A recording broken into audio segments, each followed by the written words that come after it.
Thank you, sir. And at the top of the hill, That's a GPS unit. It's a ground-penetrating radar. I can record the snow depth as I travel. Alan always gives an explanation, It tracks my movements. even on the ride down. Do a little mapping. They ask because Alan is the only skier in the East with this kind of gear, a global positioning system, or GPS on his back, a radar unit dragging behind. Most people think I'm looking for gold. Not gold, but for ski resorts, nearly as precious. Stratton is the first in the nation to use this equipment. Snow depth. The darkest spots are the deepest, near snowmaking hydrants. Stratton uses the information to move the artificial snow around, making sure fewer runs have a thin cover. It's got a huge environmental impact if we manage the consistency of the depth, and it's also Competitive advantage. the benefits to skiers are obvious. The last thing anyone wants to do on the way down the hill is run into some rocks or a bare spot. This allows a nice even cover down the whole run. Actually, it's to my liking when it's nicely groomed. I can really ski effortless. Stratton says the technology, It's not your typical desk job, right? and despite the questions, you won't hear Alan complain about this job. Fun science. Fun science mapping the slopes. In Stratton, for Champlain 2000, Graham Johnson, News Channel 5.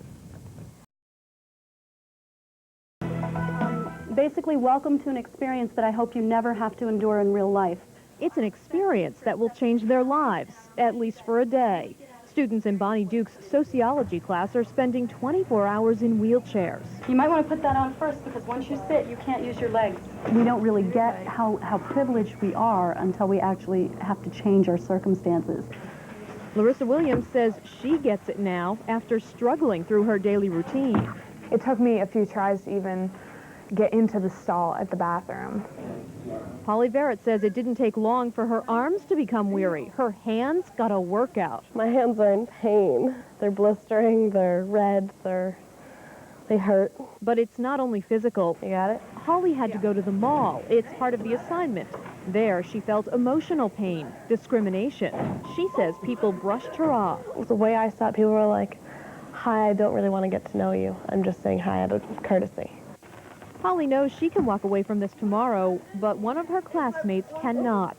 Ben Chater has cerebral palsy. He inspired this lesson, but he didn't want to be left out and asked to experience a different disability. I know I have a lot to learn myself.